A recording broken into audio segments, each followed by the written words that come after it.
नमस्कार दोस्तों, स्वागत है आपका अपने चैनल जीके 25 ट्रिक्स पर। आज की इस वीडियो में हम आने वाली परीक्षा मध्य प्रदेश पटवारी से रिलेटेड हिंदी विषय में शब्द विचार पढ़ने वाले हैं। इसमें हम आपको टॉप 9 क्वेश्चंस बताएंगे और साथ ही उससे जुड़ी हुई कुछ जानकारी भी रहेगी। ये क्वेश्चन आने वाले एग्जाम व्यू से बहुत ही ज़्यादा इंपॉर्टेंट है, तो ध्यान से देखिएगा। और अगर आपको इन क्वेश्चंस के आंसर पता है तो आप आंसर बताने से पहले भी आप आंसर बता सकते हैं। तो आइए स्टार्ट करते हैं। तो पहला क्वेश्चन है, सूची पर्यायवाची है। सूची किसका पर्यायवाची है? ऑप्शन है नारी, पुरुष, लड़की या पवित्र। तो अगर आपको इसका आंसर पता है तो आप हमें कमेंट करिए। तो देखिए, शुचि जो है पवित्र का पर्यायवाची है। शुचि यानी शुद्ध, तो जो है पवित्र का पर्यायवाची। अब देखिए, पर्यायवाची शब्दों को समानार्थी शब्द भी कहते हैं। तो आपको ये भी याद रखना है कि पर्यायवाची और समानार्थी शब्द समान ही होते हैं। उदाहरण के लिए सूची का जो पर्यायवाची या समानार्थी है वो है पवित्र, निर्मल, शुद्ध, पावन आदि। इसी प्रकार जो अन्य ऑप्शन है उसमें देखिए, नारी का जो है स्त्री, औरत और महिला, वहीं पुरुष का नर, जन, आदमी, और लड़की का जो है कन्या, सुता और तनया पर्यायवाची या समानार्थी शब्द होता है। आते हैं दूसरे क्वेश्चन की ओर। अगला क्वेश्चन है, पक्षी, शूद्र, घर के लिए कौन सा अनेकार्थी शब्द उचित है? यानी हमें एक शब्द बताना है जो कि पक्षी, शूद्र और घर तीनों के लिए उपयोग किया जाता है। ऑप्शन है केतु, कुंद, ओक या कंक। तो देखिए, पक्षी, शूद्र और घर, इसके लिए जो यूज किया जाता है मतलब वो है ओक, यानी तीसरा वाला जो ऑप्शन है हमारा ओक राइट आंसर। इसके अलावा जो अन्य है, कुंद, कुंद का अर्थ होता है एक मूल या फिर भोथरा आदि। अगला है केतु, इसी में ऑप्शन है केतु। तो केतु का मतलब होता है एक ग्रह, आपने सुना होगा धूमकेतु, राहु केतु। तो केतु क्या है? एक ग्रह भी है। केतु का अर्थ होता है श्रेष्ठ, और इसका चमक और ध्वज भी होता है। वही है कंक, कंक यानी होता है यम, यानी यमराज, युधिष्ठिर जो पांडवों में सबसे ज्येष्ठ थे। फिर है क्षत्रिय, तो ये होता है कंक का, तो ये भी याद रखिएगा। आते हैं अगले क्वेश्चन की ओर। अगला क्वेश्चन है, अनंत का पर्यायवाची शब्द क्या होगा? ऑप्शन है उजाला, अंबुज, अवनीश या अंबर। तो देखिए, अनंत का जो पर्यायवाची होता है वो होता है अंबर। तो चौथा ऑप्शन जो है हमारा राइट आंसर है। इसके अलावा अन्य जो है अंबर, अंबर यानी होता है गगन, गगन यानी आकाश। अंबर, व्योम, अनंत, आसमान, ये सब जो है ये आकाश के पर्यायवाची है। अगला क्वेश्चन है, निम्नलिखित पर्यायवाची में से नागर का पर्यायवाची शब्द बताओ। ऑप्शन है नगर, ढोल, चतुर या ग्रामवासी। तो देखिए, जो नागर है उसका होता है चतुर, चतुर को जो है नागर कहा जाता है। नागर का पर्यायवाची शब्द देखिए और भी है इसके पर्यायवाची शब्द, जैसे चतुर को हम क्या कहते हैं? विज्ञ कहते हैं, निपुण कहते हैं, पटु या कुशल। आते हैं अगले क्वेश्चन की ओर।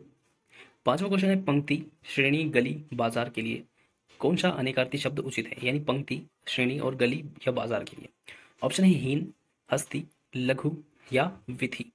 तो देखिए, पंक्ति, श्रेणी, गली या बाजार ये सभी जो है समान है, वैसे ही जो विथि है वो भी हमारा समान ही होगा। तो चौथा जो ऑप्शन है जो विथि, वो राइट आंसर रहेगा। विथि का अर्थ होता है गली या गलियारा। पंक्ति, श्रेणी, गली, बाजार के लिए विधि शब्द है। दिए गए शब्द विधि के अनेकार्थी है और इसका अर्थ होता है कतार। आते हैं अगले क्वेश्चन की ओर। अगला क्वेश्चन है, निम्नलिखित में से आभ्यंतर के विलोम शब्द का चयन कीजिए। आभ्यंतर यानी इसका विलोम बताना है, अब याद रखिएगा, विलोम यानी इसका विपरीत पूछा है। तो ऑप्शन है हमारे बाह्य, अंत्य, आंतरिक या अनंतर। तो देखिए, आभ्यंतर का जो मतलब होता है वो होता है अंतर्गत, मतलब भीतर। तो देखिए, भीतर यानी अंत्य, जो दूसरा ऑप्शन है उसका मतलब भी भीतर होता है, आंतरिक मतलब भी भीतर होता है, और अनंतर यानी भी भीतर होता है। जबकि बाह्य का मतलब होता है बाहर, और आभ्यंतर होता है अंदर, अंदर का उल्टा बाहर। तो जो पहला ऑप्शन है बाह्य, वो राइट आंसर होगा। तो ऑप्शन ए राइट आंसर। आभ्यंतर विशेषण शब्द है जिसका अर्थ अंदर होने वाला होता है, और बाह्य का अर्थ होता है बाहर। इस तरह से जो है ये विपरीत शब्द होगा। अब आते हैं अगले क्वेश्चन की ओर। अगला क्वेश्चन है, दिए गए शब्द के लिए अर्थ के लिए कौन सा शब्द युग्म उचित होगा? समाप्त या भय। तो देखिए, इसमें हमें बताना है कि कौन सा वाला इसमें युग्म जो है समाप्त और भय को दर्शाता है, यानी किसका अर्थ जो है समाप्त और भय होता है।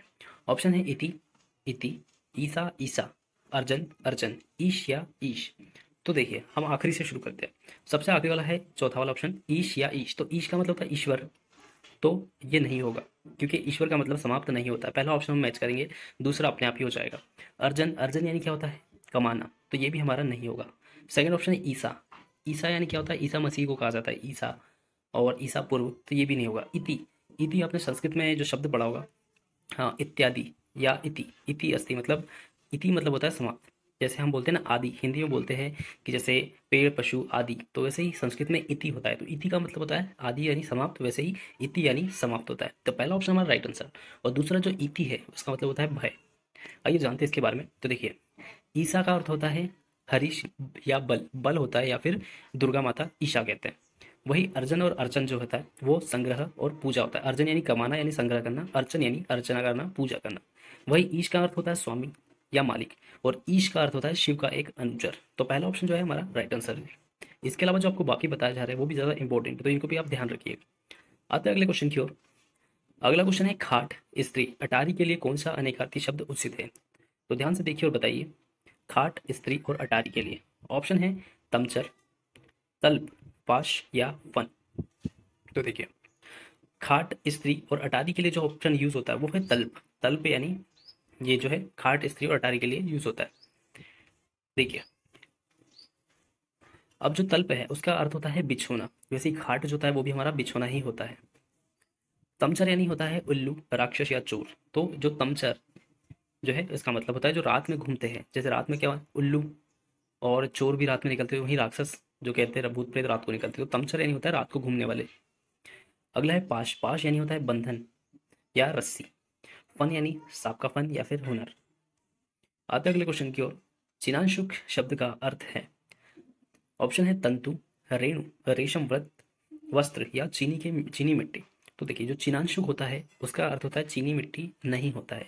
याद रखिएगा, चीनी मिट्टी नहीं होता है, इसका अर्थ होता है चिनांशुक यानी रेशम के वस्त्र होता है।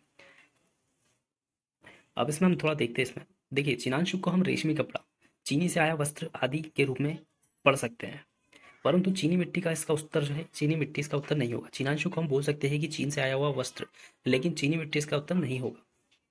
उसके अलावा कुछ ऑप्शन जो उसके जो अदर ऑप्शन है उसमें देखिए तंतु। तंतु का मतलब होता है सूत अथवा तागा या फिर रेशा।